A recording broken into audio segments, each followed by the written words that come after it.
Arthur is 72 years old, and he's just had what many would consider the perfect annual physical.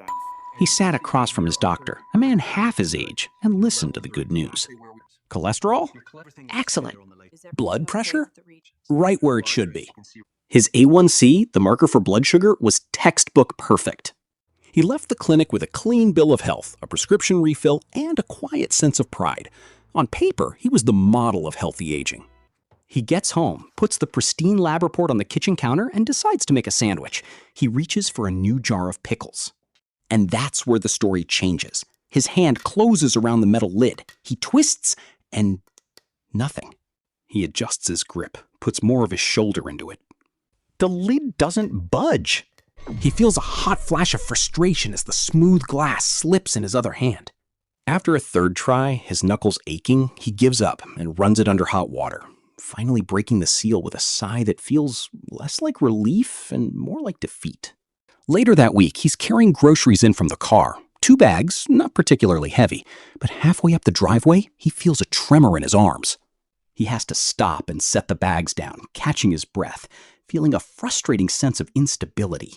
He looks at his hands, the same hands that used to carry twice this load without a second thought, and wonders what the lab report missed. The real moment of truth comes on Sunday. His 6-year-old granddaughter runs to him, arms outstretched, with the familiar call, "Up, Grandpa, up!" And for the first time, Arthur hesitates. He feels a flicker of doubt, a quiet, terrifying calculation in his mind. Can I lift her securely? What if my knee buckles? What if my grip isn't strong enough? He does lift her, of course, but the movement feels less like a joyful hoist and more like a careful, guarded effort. That evening, he sits in his favorite chair, looking at the perfect numbers on that perfect report. 120/80.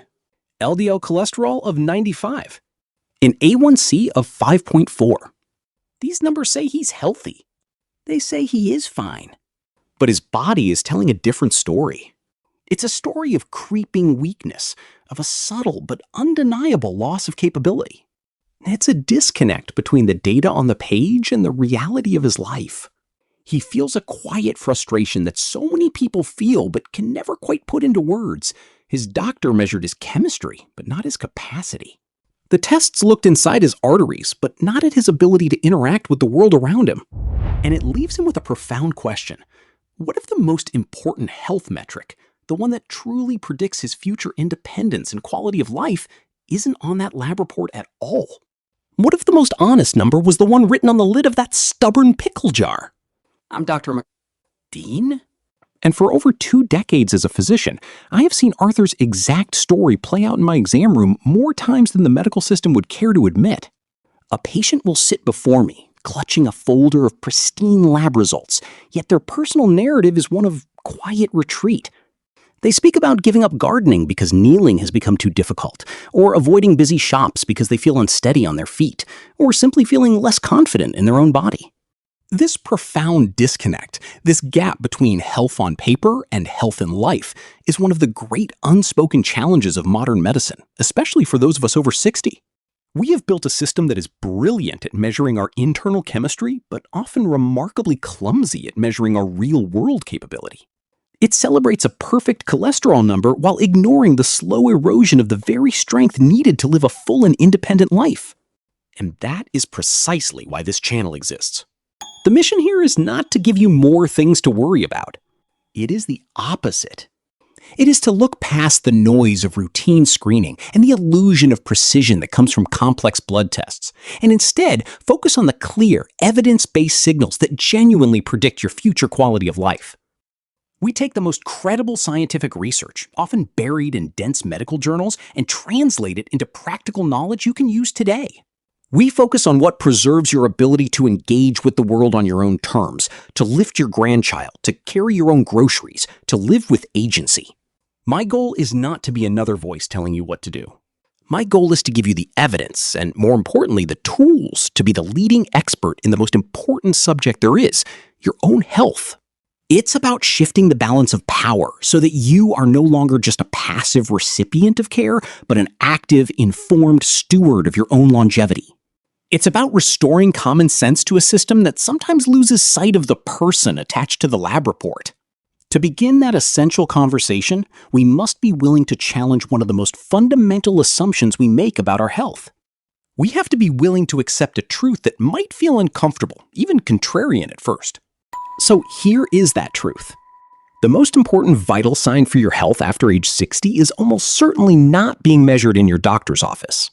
It isn't your LDL cholesterol, meticulously tracked and often medicated. It's not your A1C, the 3-month average of your blood sugar.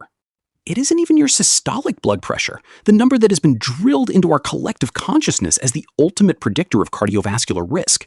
While those markers have their place, they are often just faint echoes of a much deeper, more fundamental truth about your health. Now, imagine a different number. A number that predicts your risk of a heart attack, stroke, and cognitive decline, but often more accurately than many of the tests we currently rely on. A number that can tell a surgeon, before you even enter the operating room, how likely you are to have complications and how quickly you'll recover. A number that reflects not just one isolated system in your body, but the integrated health of your entire person.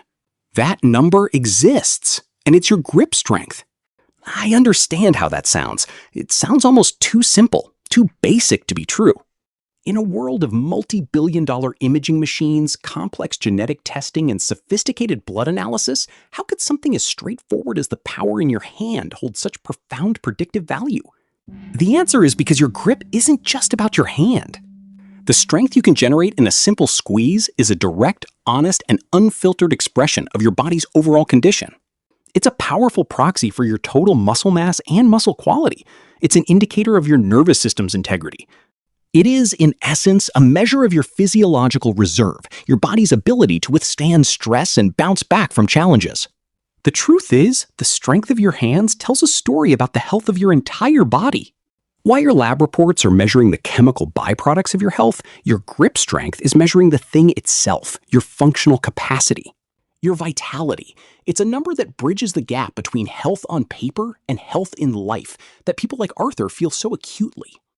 This is a radical shift in perspective, moving from the passive numbers on a page to a dynamic number you can feel, track, and most importantly, improve yourself.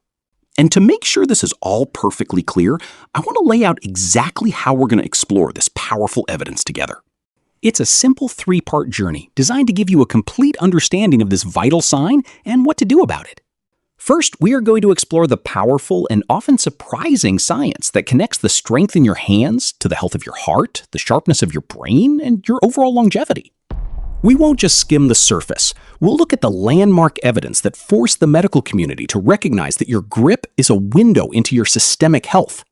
Then, we'll move from the why to the how. I'm going to show you precisely how you can measure this vital sign yourself, easily and affordably in the comfort of your own home. This is the crucial step in taking the power out of the clinic and putting it directly into your hands, allowing you to track the metric that truly reflects your functional capacity. And finally, and this is the most empowering part, we will discuss the most effective, evidence-based ways to improve your strength. I want to be very clear about this. This is not a number you are stuck with. It is not a diagnosis of decline. It is a data point. It is a starting line, not a finish line. It is a call to action, and it's one you have the power to answer.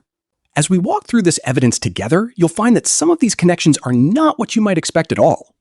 In fact, there are 2 key findings that tend to surprise people the most, and they are essential to understanding the full picture. And you'll want to pay close attention when we discuss the link between grip strength and brain health. We tend to think of physical strength and mental sharpness as 2 completely separate things, but the latest evidence shows a connection that is so direct it has stopped many researchers in their tracks. The findings are not what you would expect, and they reframe the entire conversation about protecting our cognitive function as we age. Then, later in the video, I'm also going to reveal the one thing that has the single biggest impact on improving your grip strength. I'll give you a hint now. It has almost nothing to do with squeezing a stress ball or using one of those hand grippers. The real solution is far more effective and addresses the root cause of the decline, not just the symptom in your hand. But before we dive into that powerful science, I want to ground this in our own real-world experiences. Because this isn't just about data points on a chart, it's about our daily lives. So I'm curious to hear from you. It's a simple question, but an important one. Have you, like Arthur, ever noticed a change in your strength with an everyday task? Maybe it was the surprising effort needed to carry a heavy pot of water to the stove, or the difficulty in twisting open a new bottle of medication. Perhaps it was the feeling of being just a little less steady while carrying a full laundry basket down the stairs. There's no need for a long story unless you want to share one. Just a simple yes or no in the comments below is incredibly helpful. The reason I ask is because these quiet, personal moments are often dismissed as just getting older. But when we see them shared, when hundreds or even thousands of us acknowledge this same experience, it stops being an isolated feeling and starts becoming a collective data point. It helps us all see just how common this really is, and it validates that what you're feeling is real and significant. It's a conversation we should all be having. Reading through your experiences will help ground what we're about to explore. Because to truly understand why that feeling in your hands, that stubborn lid, matters so much, we need to stop thinking of it as just muscle power. We need to view it through a completely different framework. We need to look at it through what I call the longevity lens. This lens is a simple but profound shift in perspective. It asks us to see the strength in your hand not as an isolated function, but as a proxy.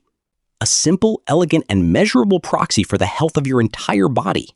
Think about what a single strong squeeze actually represents. It represents a nervous system that can effectively send a powerful signal. It represents muscle fibers that are well-nourished and functional, not just in your forearm, but systemically. It represents your body's overall protein reserves and its ability to repair and maintain tissue. It's a single data point that reflects 1,000 invisible processes working in concert. When you look through the longevity lens, your grip strength stops being a curiosity and becomes what it truly is, a whole-body vital sign. It's as fundamental as your blood pressure, but it tells a much deeper story about your real-world capacity. And here's why this shift is so critical. Adopting this view immediately forces us to confront a fundamental problem with modern medicine's approach to aging. It exposes our obsession with a certain kind of data, a focus on complex numbers that provides an illusion of control while often missing the most important information. It's a focus on what I call the illusion of precision. This focus on precise numbers is seductive. Modern medicine, for all its wonders, loves a number that can be tracked to a decimal point. A cholesterol level of 127.4 milligrams per deciliter, a fasting blood sugar of 98. It feels scientific, definitive. It gives both the doctor and the patient a sense of control over the vast, complex biology of the human body. We have a target, we can measure it, and we can act on it. But this is where the illusion lies. This intense focus on isolated biomarkers can make us miss the bigger, more functional picture. It can create a dangerous blind spot. We celebrate a perfect lab report while our actual ability to navigate the world, to be physically resilient, may be quietly declining. This was Arthur's exact predicament. His numbers were pristine, but his ability to perform a simple real-world task was failing him. The system measured his parts per million, but not his power. This is why grip strength, when seen through the longevity lens, is such a powerful antidote. It is not a number that provides a false sense of precision. It is a number that provides an honest measure of capacity. It's a real-world number that reflects your real-world capability. It doesn't tell you about a single chemical pathway. It tells you about the integrated performance of your entire neuromuscular system. It answers a much more important question than, what is my LDL cholesterol? It answers the question, how much force can my body bring to bear on the physical world right now? This obsession with measuring our chemistry has led to a second, fundamental error in how we think about health. We've become brilliant at analyzing the individual components of the body, but this intense focus on the parts has caused us to neglect the performance of the whole. It's a classic case of measuring the machine, but not the motion. Standard medical tests are a lot like running diagnostics on a car's engine while it's parked safely in the garage. They are incredibly detailed. They'll tell you about the oil pressure, the battery charge, the exact mixture of fuel and air. They measure the specifications of the machine with remarkable precision, and based on those specs, a mechanic might tell you the engine is in perfect working order. But grip strength, that's the road test. It's taking the car out of the garage and asking it to do what it was built to do. Can it merge into fast-moving traffic? Can it accelerate up a steep hill without straining? It doesn't measure the specifications, it measures the performance. It answers the only question that truly matters. Does it work in the real world? For too long, our approach to health has been focused on the body's specifications, not its performance. We obsess over lab values, assuming that if the engine diagnostics are good, the car must be running well. But as so many of us have felt, you can have a perfect report from the garage and still feel the car hesitate and falter on the road. And this is where this perspective shift becomes so critical. Because a small dip in performance, a slight struggle to open a jar, a moment of instability carrying groceries, is rarely just a small, isolated problem. It is often the first, quiet warning sign of a much more systemic issue. It's the first step in a slow, insidious process that can ultimately steal our independence. And that brings us to the third and final principle of the longevity lens. A small decline in strength is rarely just a small decline. It's often the first quiet step in something researchers call the frailty cascade. It's a term used to describe a quiet, downward spiral that can slowly and insidiously steal our independence. And it almost never begins with a dramatic event like a fall. It begins with the jar of pickles. That one small, frustrating failure of strength plants a seed of doubt. Soon, you find yourself subconsciously avoiding certain tasks. You stop using the heavy cast iron skillet you once loved, opting for a lighter pan. That leads you to cook simpler, often less nutritious meals. You might find yourself turning down an invitation to go for a long walk on an uneven path, not because you're in pain, but because you feel a little less stable, a little less confident. Each decision is a tiny retreat. Each choice is a small surrender of your physical world. The walls of your life slowly, almost imperceptibly, close in. This is the frailty cascade. And here is the most critical point. This cascade often begins years before your traditional medical tests show that anything is wrong. Your blood pressure can be perfect while your confidence in the kitchen is collapsing. Your cholesterol can be pristine while your world is shrinking. The lab reports miss it entirely. This is precisely why grip strength is so vital when viewed through the longevity lens. It is the earliest detectable signal that the cascade may have begun. It's the tripwire alarm at the very top of that slippery slope. It is not a diagnosis of frailty. It is an opportunity. It gives us a priceless chance to intervene, to put our foot down and stop the slide, long before it ever becomes a crisis. Now, I want to be very clear. This cascade isn't just a theory about quality of life. The science shows a direct, measurable link between that initial drop in strength and the most serious health outcomes imaginable.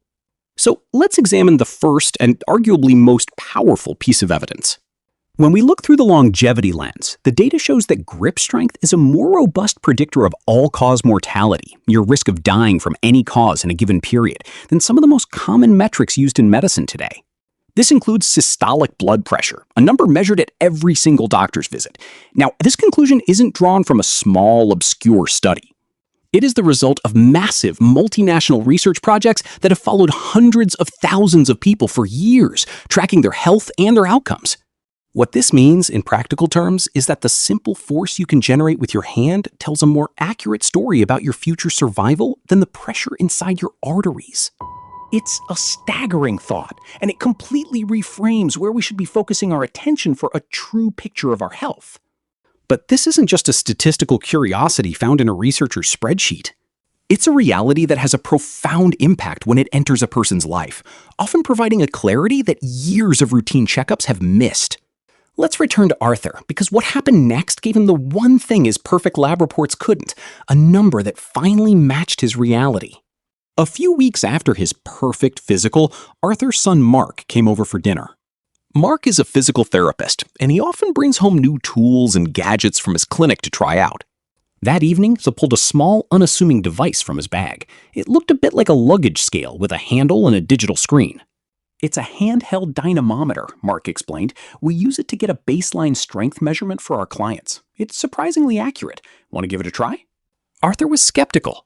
After weeks of feeling that frustrating gap between his lab report and his reality, he wasn't sure he wanted another number to worry about. But he was also curious. He took the device. It felt solid in his hand. "All right," Mark said. "Hold it with your arm at your side, not touching your body. When I say go, squeeze as hard as you can for about 3 seconds. We'll do it 3 times, then take the best reading." Arthur nodded, set his jaw, and on Mark's cue, he squeezed. He poured every bit of his frustration, from the pickle jar, the grocery bags, the moment of hesitation with his granddaughter, into that grip. He watched the numbers on the little screen climb, then stop. He tried again, and a third time, each attempt feeling a little weaker than the last. Mark looked at the final number, then at a chart on his phone. His expression was neutral, professional, but Arthur saw a flicker of concern in his eyes. "What is it?" Arthur asked. Mark turned the phone so his father could see. "Dad, for a man your age, the average is around 39 kilograms of force. Your best reading was 27. Arthur stared at the number. 27. It was just a number, like his cholesterol or his blood pressure. But this one felt different. This one felt true. This number didn't contradict his experience, it confirmed it. It was the number of the pickle jar. It was the number of the heavy grocery bags. It was the number that explained the hesitation he felt before lifting his granddaughter. For the first time in months, the confusion and quiet frustration began to dissolve, replaced by a strange and unexpected sense of clarity. He wasn't imagining it. His body hadn't been lying to him. The lab reports had simply been telling the wrong story. They were measuring the engine specs, but this was the road test. And the result was undeniable. He felt a wave of emotions, but surprisingly, despair wasn't one of them. What he felt most profoundly was relief. He finally had a name and a number for the invisible thief that had been slowly stealing his confidence. He looked at his son, and for the first time, he had a real question. Not, why do I feel this way, but what do we do about this? That number on the dynamometer wasn't a diagnosis of a disease. It wasn't a life sentence. It was a measure of his resilience, his physiological reserve. And unlike a cholesterol number that you can only influence with a pill or a strict diet, this number felt tangible. It felt like something he could fight. It gave him a target. For the first time, he had a starting point for meaningful action. He had a number that reflected how he felt, and that single piece of data was more empowering than a dozen perfect lab reports. Arthur's experience is a powerful and deeply personal illustration of this principle. But for this idea to move from a compelling story to a cornerstone of your health, it can't just be one man's revelation. It has to be supported by large-scale, rigorous, undeniable scientific evidence. We need to know if what happened to Arthur is an anomaly or if it reflects a fundamental truth about human aging, validated across tens of thousands of people. As it turns out, the evidence is overwhelming. The study is called the PURE Study, Prospective Urban Rural Epidemiology, and it was published in one of the world's most prestigious medical journals, the Lancet. This wasn't a small trial. It followed nearly 140,000 adults across 17 countries, making it a truly global assessment of health. What the researchers found sent a shockwave through the medical community. They discovered that for every 5 kilogram, that's about 11 pounds, of decline in a person's grip strength, their risk of death from any cause increased by a staggering 16%. The risk of a fatal heart attack went up by 17%. The risk of a fatal stroke also by 17%. But here is the single most important finding from that landmark paper. The conclusion that should change the way we think about routine physicals. The researchers found that grip strength was a more reliable predictor of all-cause and cardiovascular death than systolic blood pressure. Let that sink in for a moment. This simple, low-tech measurement, a measure of your functional strength, outperformed one of the most fundamental vital signs that your doctor measures at every single visit. It's a clear signal that the strength of your body is a more honest indicator of your underlying health than the pressure within your arteries. It confirms that what people like Arthur feel in their hands is not just a nuisance, it's a vital piece of information, a number that tells a profound story about their future. But a statistic, even one as powerful as 16%, can feel abstract. To truly understand its weight, we need to move it out of the pages of a medical journal and see what it means in human terms. We need to visualize what this difference in risk actually looks like when it's walking among us. To make this real, let's leave the world of statistics and imagine 2 men. We'll call them Frank and Robert. Both are 70 years old. Both go to the same doctor. On paper, they are nearly identical. Their blood pressure is well controlled, their cholesterol is in the green, and they have no history of major disease. They both get a clean bill of health at their annual checkup. But there is one difference that the checkup doesn't measure. Frank has a firm, strong handshake. When tested, his grip strength is about 40 kilograms, which is healthy for his age. Robert's grip is noticeably weaker. When he's tested, his reading comes back at just 28 kilograms, a 12-kilogram difference. Now, let's apply the hard evidence from that Lancet study. The 12-kilogram gap between them isn't just a curiosity. It means that statistically, Robert has a significantly higher chance of suffering a heart attack or stroke in the coming years. It means that his odds of living through the next decade are demonstrably lower than Frank's, despite their identical lab reports. But the risk goes even deeper than that. It's about resilience. If both men get a bad case of the flu or pneumonia, Frank's body, with its greater physiological reserve, is far more likely to fight it off at home. Robert, with less reserve, is more likely to end up in the hospital, where he is exposed to other risks. If they both trip on a curb, Frank is more likely to catch himself and walk away with a bruise. Robert is more likely to fall, and that fall is more likely to result in a fracture. The weaker grip is not the direct cause of these events. It is the visible signal of a less resilient system. It's the body's way of telling us that its capacity to handle stress, whether from an infection, an injury, or the simple demands of aging, is dangerously low. It's the most honest number we have, reflecting a vulnerability that blood pressure cuffs and cholesterol tests simply cannot see. Now, hearing this might feel alarming, but it's crucial to understand that this is not about fate. This is not a prediction set in stone. It is the identification of a powerful and, most importantly, a modifiable risk factor.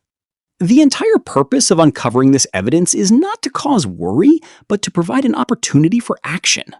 It's about finding the tripwire at the top of the frailty cascade, long before you ever begin to slide. And that brings us to the most practical and empowering question of all. If this number is so important, how do you find out what yours is? How do you take this powerful vital sign out of the realm of medical research and put it to use in your own home? The tool that provides this answer is called a handheld dynamometer, and despite the clinical-sounding name, this isn't a complicated, expensive piece of medical equipment that lives in a hospital. It is a simple, affordable device you can have in your own home, sitting on your nightstand. It is the instrument that puts the power to track this crucial vital sign directly into your hands. The process itself is remarkably simple. You hold the device, squeeze with your maximum effort for about 3 seconds, and take note of the number. Repeated attempts will be necessary to obtain an optimal measurement. Then you can compare that number to established norms for your age and gender, giving you instant clarity on where you truly stand. But the real power here isn't just in getting a single reading. It's in the shift from being a passive patient to an active participant in your own health. For the first time, you can track a metric that reflects your functional reality, not just your internal chemistry. You can see for yourself if the changes you're making in your life are actually building your resilience. This simple act of measuring is an act of empowerment. It's a quiet revolution against a system that has often made us feel like our health is something that happens to us, based on lab reports we don't always understand. This proves it is something we can actively build and monitor ourselves. So now that you have this number, what does it truly reveal? How can the muscles in your hand possibly know what's happening inside your chest? Let's explore that next, because the first story this number tells is a surprisingly direct one about the health of your heart. For decades, we've been taught to focus on our cholesterol levels and our blood pressure as the gold standard of cardiovascular risk. And to be clear, those numbers do matter. They provide valuable, specific information. But the longevity lens asks us to look deeper. It asks, how could the muscles in your hand possibly know what's happening deep inside your chest? The answer is that your grip isn't just about your hand muscles. It is an honest, accessible indicator of your body's entire muscular system, its total mass, and its overall quality. And in recent years, science has made a profound discovery. Our muscles are not just for movement. They are one of the most powerful metabolic organs in our body. Healthy, strong muscles act like a giant reservoir for blood sugar. When you have sufficient muscle mass, it soaks up excess glucose from your bloodstream, helping to prevent the insulin resistance that is a primary driver of vascular damage. Furthermore, healthy muscle tissue is anti-inflammatory. It actively releases protective substances called myokines that travel throughout your body, calming the chronic, low-grade inflammation that hardens arteries and destabilizes plaque. So, when your grip strength is low, it's not just telling you that your hands are weak. It is signaling that this critical metabolic and anti-inflammatory system, your entire muscular network, is underpowered. It suggests that your body has lost one of its most important built-in defense systems for maintaining a healthy heart. While your cholesterol report is measuring a potential risk factor floating in your blood, your grip strength is measuring the very system designed to protect you from those risk factors in the first place. It's a measure of your systemic resilience. To make this idea of a whole body system perfectly clear, it can be helpful to think of it with an analogy. Think of your body's muscular system as a giant electrical grid sprawling across a country. This grid connects every city, every town, and every home. It's a single, integrated system responsible for powering everything. When you look at this grid from a satellite at night, a strong grip is like seeing the entire country lit up brightly. The lights are on everywhere. It's a powerful, immediate sign that the power plants are running efficiently, the transmission lines are clear, and the whole system has ample capacity to handle demand. This bright, consistent light tells you that the entire grid is healthy and well-powered. A weak grip, however, is like looking at that same grid and seeing a brownout. The lights are flickering and dim, not just in one neighborhood, but across the entire map. This isn't a problem with a single light bulb in one house. A single faulty bulb wouldn't affect the entire country's glow. A brownout is a clear signal that the whole grid is underpowered and struggling. The power plants themselves are running at low capacity. The system lacks the reserve to meet even basic demands. The problem isn't local, it's systemic. This is the most crucial understanding to take away from our time together. Your grip strength is not a measure of one faulty light bulb. It is a reading of the entire grid's power supply. It reveals the health of the whole system, not just the function of one small part. While a traditional cardiac test might look at the output of a single power station, your heart, your grip strength gives you a reading on the resilience of the entire network that power station supports. It is a measure of your systemic resilience. And this is precisely why a person can have a strong heart according to one specific isolated test, yet still be at profound risk.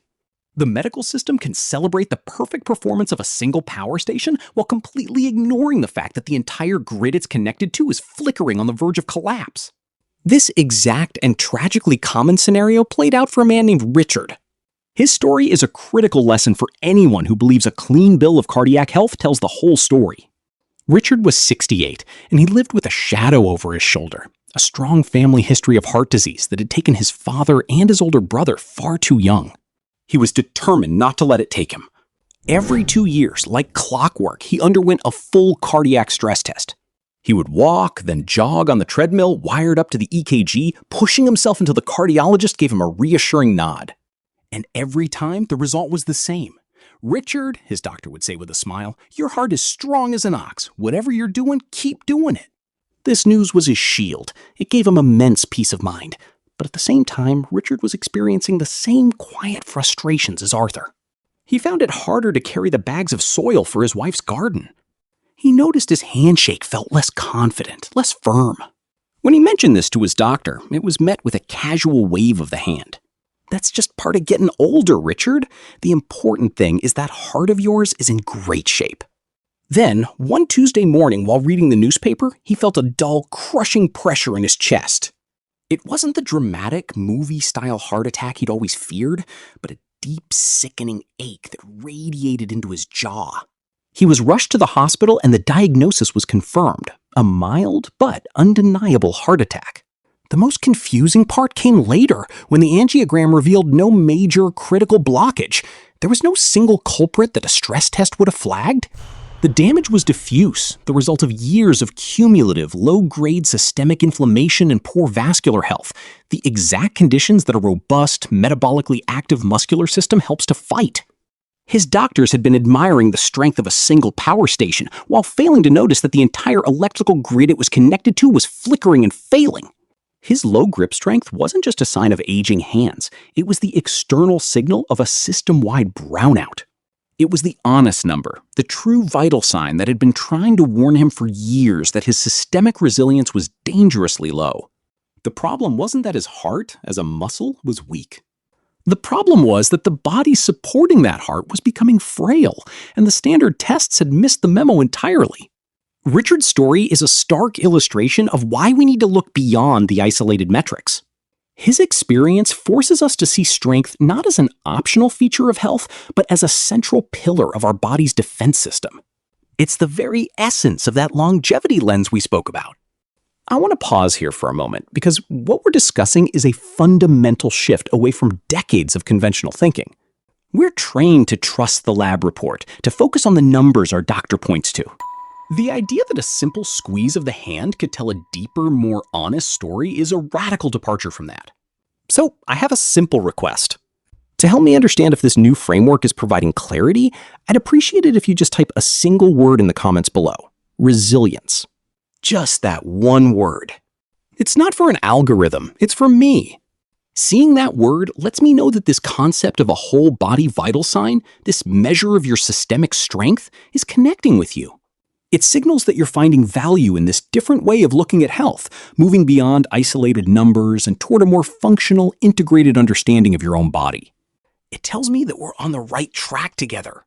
Because this idea of systemic resilience has profound implications that extend far beyond our cardiovascular system.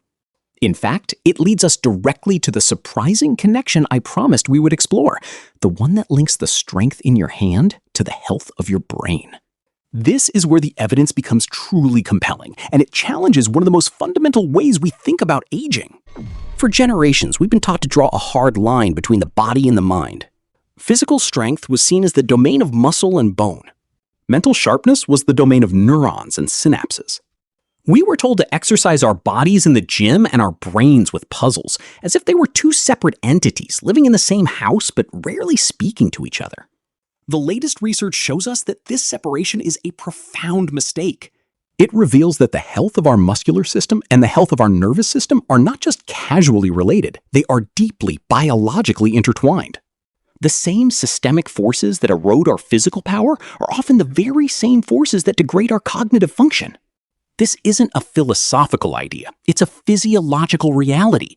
The link isn't just a feeling, it's something scientists can now see and measure directly on brain scans. And when they put the numbers from a simple hand dynamometer next to the data from a high-resolution MRI, the correlation they found is nothing short of staggering. And what they found is not just an interesting correlation, it's a biological alarm bell. In a landmark 2023 study published in JAMA Network Open, researchers looked at the brain MRIs and cognitive test results of thousands of adults. They compared that incredibly complex brain data to the simplest of metrics, how hard each person could squeeze their hand. The results were undeniable and deeply sobering. They found a direct linear relationship between weaker grip strength and multiple measurable signs of accelerated brain aging. Let's be very specific about what this means. First, people with a weaker grip had lower scores on cognitive tests, especially those measuring processing speed, executive function, and memory. They were measurably slower and less sharp. But the findings went far beyond performance on a test. The MRI scans revealed the physical evidence. Weaker grip strength was directly associated with a smaller total brain volume. It was also linked to a reduction in the volume of the hippocampus, a region absolutely critical for forming new memories. And finally, it was correlated with poorer white matter integrity, which is like saying the critical communication cables connecting different parts of the brain were becoming frayed and less efficient. To put it in the plainest possible language, people with weaker hands didn't just act like their brains were older, their brains looked physically older. This is a profound pattern interrupt.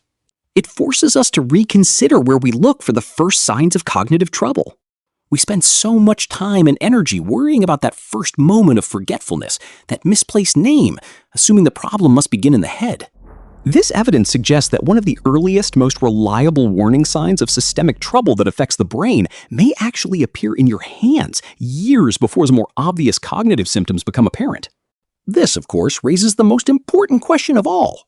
It's not that weak hands are causing the brain to age. The connection isn't that simple. So what is the real story? What is the common underlying mechanism that is damaging both our muscles and our brain cells at the same time? It's a shared pathway of decline, a systemic breakdown. And to understand it, we need to look at the process I call the brain-body cascade. Think of it this way. A weak grip and a struggling brain are like two different flowers planted in the same garden that are both starting to wilt. You wouldn't blame one wilting flower for causing the other to droop. You would, quite correctly, look for a common problem in the environment. The soil is poor, there's no water, or there's a pest in the garden. Weak grip strength and accelerated brain aging are two different symptoms of the same poor soil. They are both consequences of the same underlying systemic problems. The scientific evidence points to a few key culprits that form this brain-body cascade. The first is systemic inflammation. This isn't the acute inflammation you see in a swollen ankle. It's a chronic, low-grade fire burning throughout your body. This simmering inflammation damages the delicate lining of your blood vessels, restricting flow to your brain. And it simultaneously degrades the quality of your muscle tissue, making it weaker and less functional. The fire burns in both places at once. The second is poor vascular health.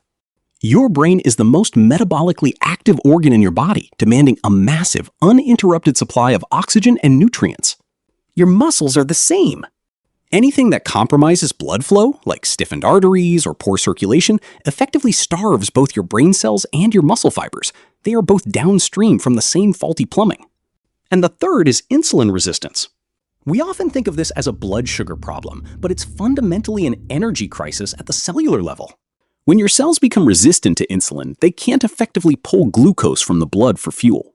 Your brain, which is a massive consumer of glucose, begins to suffer from an energy deficit, impairing cognitive function. At the same time, your muscles, also desperate for that fuel to contract and repair, become weaker. Both are running on empty. A sedentary lifestyle, of course, pours fuel on all three of these fires.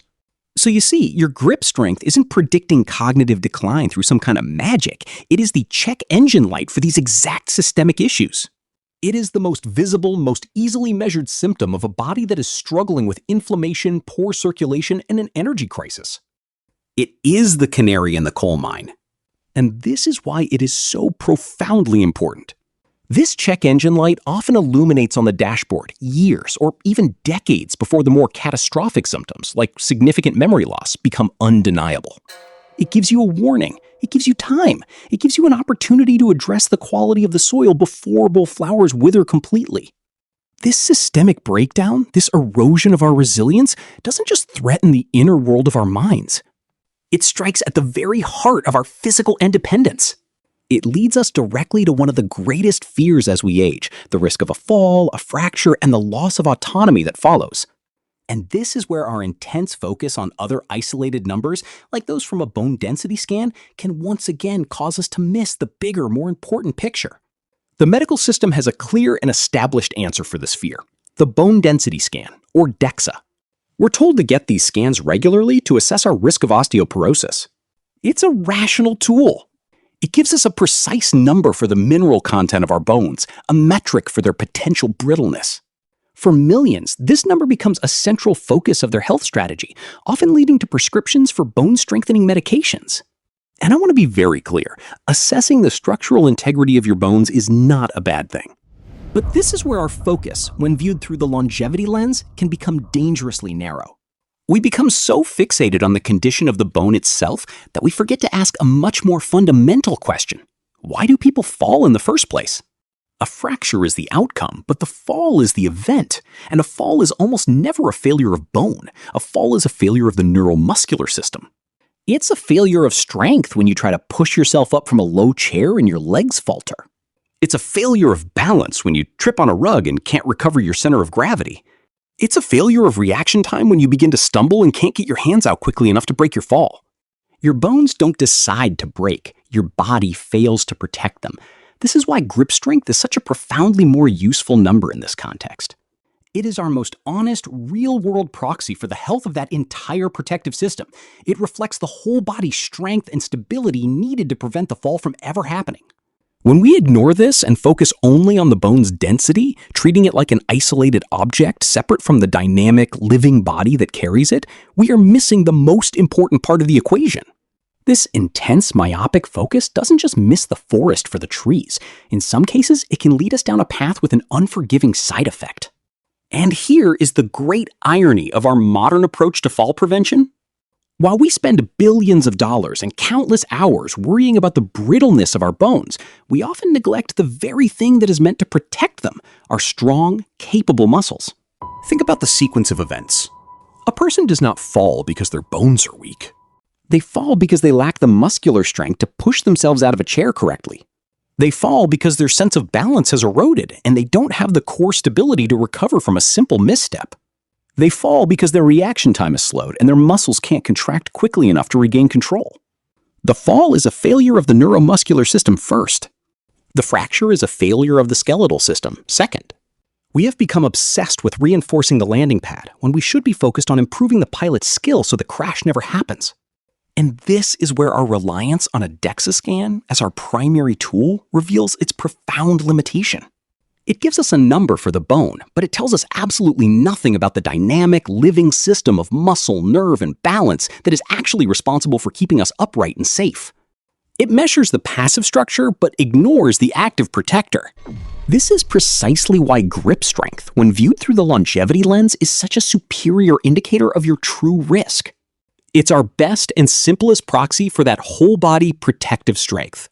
A strong grip reflects a body that is less likely to stumble in the first place, and more likely to recover if it does.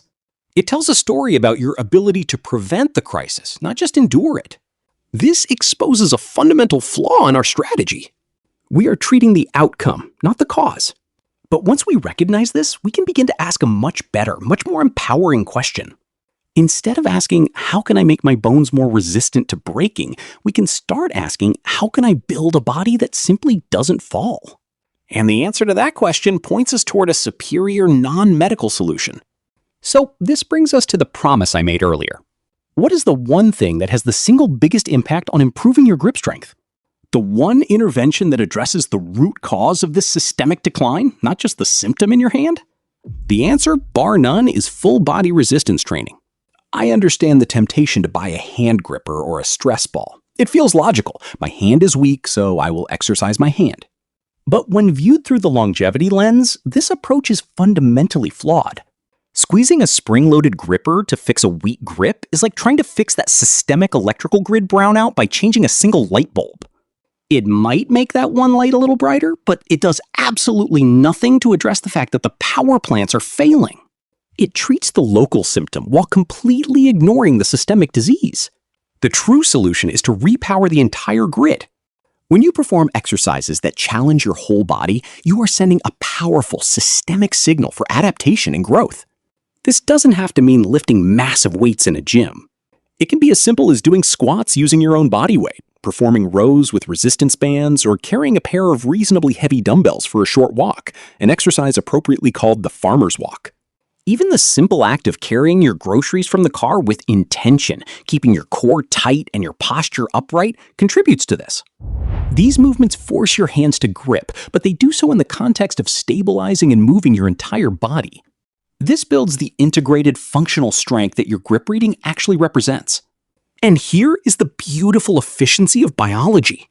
This is the superior non-medical solution because it creates a powerful positive cascade. According to the National Institutes of Health, the very same resistance exercises that build muscle also place a healthy stress on your bones, signaling them to become stronger and denser. Think about that. The single act of picking up something heavy and walking with it builds the muscle to prevent you from falling, and at the same time builds the bone density to protect you if you do. It solves both sides of the equation at once, without a single prescription. This deep, systemic strength becomes your physiological armor. It's your reserve tank, your buffer against the stresses and strains of life. And this reserve isn't just for preventing falls or opening jars. It becomes critically important during life's most intense physical challenges. In fact, there is one area where this hidden strength can mean the difference between a swift recovery and a cascade of complications.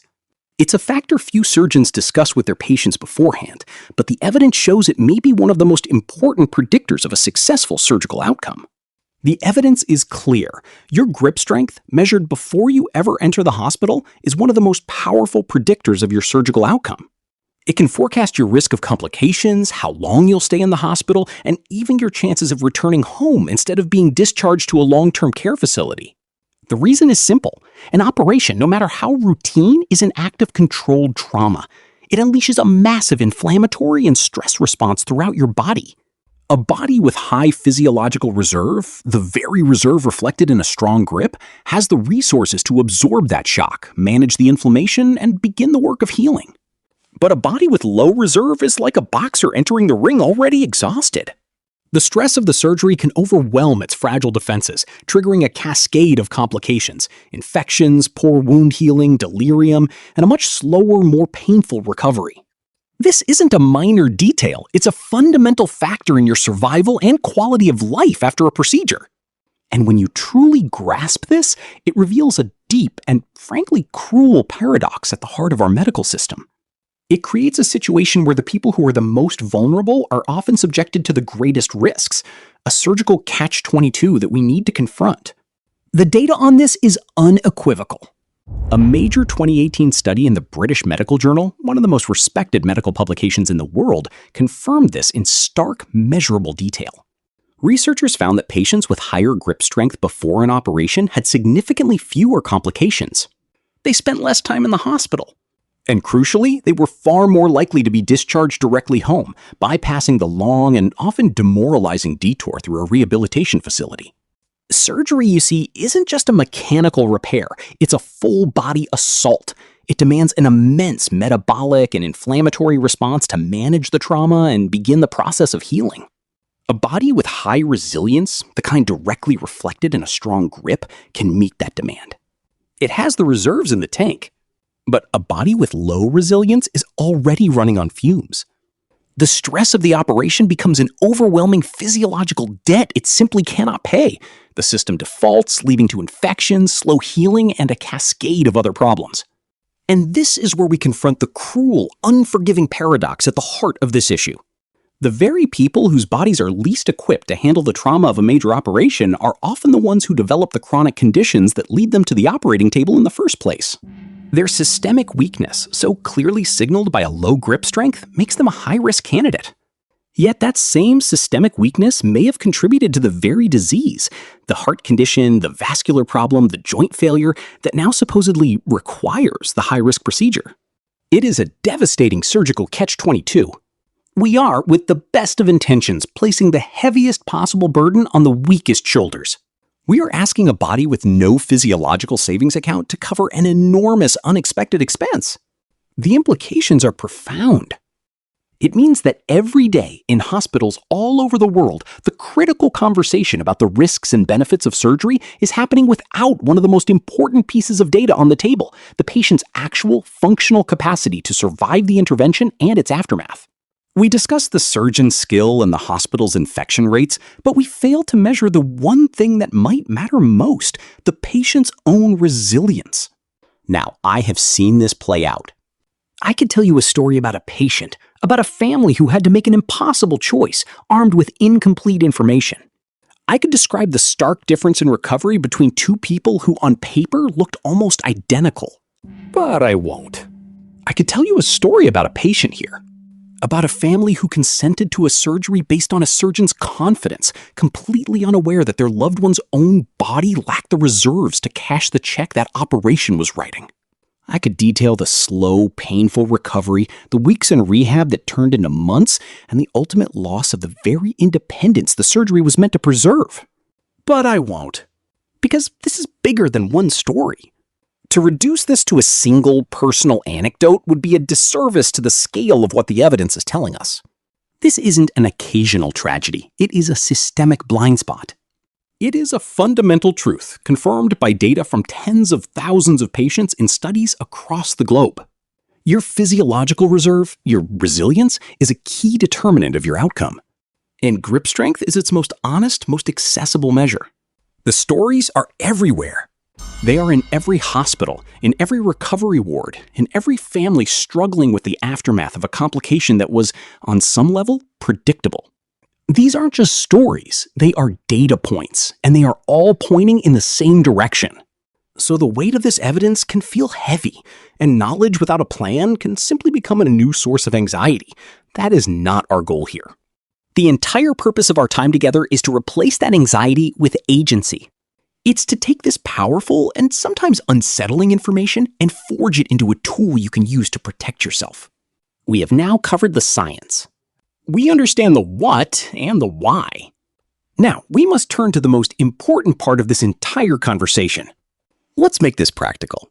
How do you take this knowledge and use it to empower yourself, starting today? We have now covered the science. We understand the what and the why behind this powerful whole body vital sign. But as I said at the beginning, my goal is not just to give you information, it is to give you tools. Because knowledge that isn't put into action can simply become another source of worry, and that helps no one. To turn this knowledge into personal power, I've developed a simple framework. It's a repeatable loop you can use to take direct control of this vital sign. I call it the Measure, Understand, Act protocol. It's a straightforward cycle. First, you measure, so you have an honest, objective number, your personal baseline. You move beyond guessing and into knowing. Second, you understand. This is where you put that number into context against established norms and, more importantly, against your own life and goals. And third, you act. This isn't about starting a punishing workout regimen. It's about making a single, intelligent decision to build a more resilient body. To guide you through this protocol, I'm not going to give you a rigid set of rules. Instead, I'm going to give you something far more powerful. 5 empowering questions. These aren't questions for your doctor. They are questions for yourself. They are designed to transform you from a passive recipient of health data into the lead architect of your own longevity. I'd encourage you to get ready to write these down. These 5 questions will form the very foundation of your action plan. They are the practical application of everything we've discussed. Let's begin with the first question, the one that serves as the starting point for everything that follows. First, what is my number? This is the starting point, the moment you move from theory to reality. It's the simple, non-negotiable act of acquiring a handheld dynamometer and getting your baseline reading. Without this number, everything we've discussed remains an abstract concept, an interesting idea. But the moment you have your number, it becomes personal. It becomes real. This single action is the most powerful step you can take because it provides the raw data from which all empowerment flows. It's a quiet declaration that you are no longer willing to guess about your functional health. You're choosing to know. Second, where do I stand? A number without context is just a digit. This question is about understanding what your number means. Once you have your reading, you can compare it to established evidence-based norms for your age and your gender. These charts are readily available through a quick online search for grip strength norms. The goal here isn't to judge yourself, but to gain clarity. Are you in the bottom third for your peer group? The middle? Or the top? Knowing this gives your number a sense of scale and urgency. It helps you understand if you're starting from a position of strength that you want to maintain, or if you're facing a deficit that requires immediate and focused attention. It answers the question, what is my current reality? Third, and this is perhaps the most important question of all, what is my trend? A single measurement is just a snapshot in time. The trend is the story. This question requires you to repeat your measurement periodically, perhaps once a month or once every quarter. Is your number stable? Is it slowly improving? Or is it declining? A high number that is falling rapidly can be a more significant warning sign than a low number that has been stable for years. The rate of change is often more predictive than the absolute value. This is how you transform a single data point into a dynamic personal health metric. The trend tells you if your actions are working. It tells you if you're holding the line, winning back territory, or if you need to change your strategy. It is the true measure of your progress. Fourth, what is my why? This is the question that provides the fuel for lasting change. Data and numbers can inform us, but they rarely inspire us over the long term. This question asks you to connect your strength to your deepest personal motivations. Why do you want to be strong? The answer isn't to have a higher grip strength number. The answer is to be able to lift my granddaughter without a moment's hesitation. It's to be able to carry my own suitcase on the trip to Italy I've been planning for years. It's to know I can live independently in my own home on my own terms for as long as possible. Write your why down and put it somewhere you can see it. When your motivation wanes, it is not the number on the dynamometer that will get you moving. It is the image of your granddaughter's smile or the thought of that Italian cobblestone street. And finally, number 5, what is my plan? A goal without a plan is just a wish. This final question brings everything down to a single concrete action. It asks, what is one small thing I will do this week to work on my whole body strength? Notice the specificity. This is not a vague goal like, I'm going to exercise more. It is a precise, achievable commitment. It might be, on Tuesday and Thursday, I will do 10 bodyweight squats while the coffee brews. Or When I bring the groceries in from the car, I will intentionally do a farmer's walk to the end of the driveway and back before I go inside. This small, specific action is the first step in repowering the entire grid. It is the beginning of a positive cascade. These 5 questions create a powerful personal roadmap for your health. You become the driver, not the passenger. But this doesn't mean you have to make the journey alone. In fact, the logical next step is to bring this newfound clarity into the conversation with the one person who should be your greatest ally, your physician. How you present this information, and just as importantly, how they respond, can tell you everything you need to know about the quality of your partnership in health. Armed with your own data and a clear understanding of what it means, this conversation isn't about challenging their expertise. It's about adding a crucial personal data point to your health profile. A straightforward shared script is available for use. Doctor, I've been tracking my grip strength as a measure of my overall resilience, and my current reading is X. My trend over the last few months has been stable/declining. I'd like to make this part of our conversation about my long-term health plan. Now, how your physician responds to this is incredibly telling. A good physician, one who sees you as a whole person, will be curious. They'll ask questions. They'll see the value in a functional metric that reflects your real-world capacity. They will welcome your engagement. However, if your doctor dismisses it out of hand, if they wave it away as irrelevant without a thoughtful discussion, I would urge you to consider that a red flag. It's not about them disagreeing with the data, it's about what their dismissal represents. It may be a sign that they are more focused on treating lab reports than on preserving the person attached to them. It signals a philosophy of care that prioritizes isolated numbers over integrated health. This very interaction highlights a fundamental choice we all face. It's a choice between 2 profoundly different approaches to medicine and to life itself. One is a passive path of waiting for numbers to go wrong. The other is a proactive path of building strength, and that choice goes to the very heart of what true longevity means. One philosophy is dedicated to surveillance. It's the medicine of finding things, using ever more sensitive tests and scans to hunt for the earliest possible sign of abnormality, often without a clear plan for how that information will actually improve a person's life. It is a passive approach, one where we wait for a number on a lab report to turn red and then react to it. It's a philosophy that can inadvertently turn healthy people into anxious patients, forever searching for the next problem. But there is another path. It is a philosophy dedicated to stewardship. This is the medicine of living well. It focuses not on what might go wrong, but on building the functional capacity and systemic resilience that allows you to live the life you want to live right now. It is a proactive approach, one that prioritizes building strength over simply monitoring for weakness. It measures not just the absence of disease, but the presence of vitality. It asks not, am I sick, but am I capable? Grip strength is the ultimate vital sign for this second philosophy. It is not a tool for finding disease. It is a tool for measuring agency. It is more than a number from a dynamometer. It's a measure of your physical ability to interact with the world on your own terms. It's the strength to open your own jars, to carry your own bags, to lift your grandchild, and to confidently push yourself up and out of a comfortable chair. It's the power to catch yourself when you stumble, the reserve to recover from an illness, and the resilience to survive the stress of a necessary surgery. It is, in the most real and practical sense, a measure of your independence. For too long, the conversation about aging has been dominated by a narrative of inevitable decline, a story told through the lens of disease detection and risk management.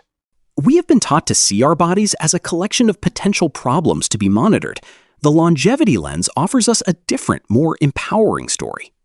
It asks us to see our bodies as a source of incredible potential, a system that can be strengthened and fortified at any age. This brings us to the ultimate truth. True longevity isn't just about adding more years to your life. That's the goal of surveillance medicine. The real goal, the one worth fighting for, is to add more life to your years. And that life, that vitality, that independence is built piece by piece on a foundation of strength. This philosophy, this focus on evidence that empowers you to live well, is the guiding principle behind everything we do here. If this patient-first, evidence-based approach to health makes sense to you, if you believe, as I do, that our primary goal should be to build systemic resilience rather than simply monitoring for decline, then I warmly invite you to subscribe and join our community. Every week, right here, we take a calm, rational look at the science that matters most to your quality of life. We cut through the noise of sensationalist headlines and the inertia of outdated medical dogma. Our singular purpose is to translate complex research into practical wisdom that empowers you to make better, more informed decisions. It's about shifting the focus from finding disease to building the robust, functional health that allows you to live fully. By subscribing, you ensure you won't miss the next part of this essential conversation. You're joining a growing community of people committed to a more proactive, more thoughtful approach to aging. Together, we can continue to demand better answers and focus on what truly matters for a long and vibrant life. Now that you have the full picture, from the landmark studies to the 5 empowering questions, I want to hear from you one last time. The evidence we've covered is the foundation, but it's your personal reflection that truly builds the house. So I have a final, crucial question. Has this new way of looking at health through the longevity lens changed how you will approach your own aging? What is the single biggest idea from our time together that you will carry forward? Perhaps it was the concept of the frailty cascade and finally having a name for that slow, creeping decline so many people feel but can't articulate. Maybe it was the shocking, undeniable link between your physical strength and your brain's physical health. Or perhaps it was something more fundamental, the simple, profound realization that this powerful vital sign is not a secret held by the medical system, but a number you can measure and influence yourself in your own home. When you share that one key takeaway in the comments below, you're doing something more than just participating in a conversation. You are adding a vital piece to a mosaic of collective wisdom. Your insight, articulated in your own words, might be the precise perspective that resonates with another person, the one thing they needed to hear to shift their mindset from anxiety to action. That's the real power of this community. I read as many of your comments as I possibly can, and I am consistently moved by the shared experience. It's a powerful reminder that our future is not something we passively wait for. It's something we actively build, starting with the strength we hold in our own hands. After seeing that your own grip strength is a more powerful predictor of aging than what's on your chart, what's the one thing you'll now demand from your doctor? Answer in the comments below. I read and reply to every single one. Because that grip strength is just a symptom, and in the next video, we expose the silent disease that's actually causing it. Subscribe and turn on all notifications so you don't lose access to this truth, and share this with someone who needs to see it.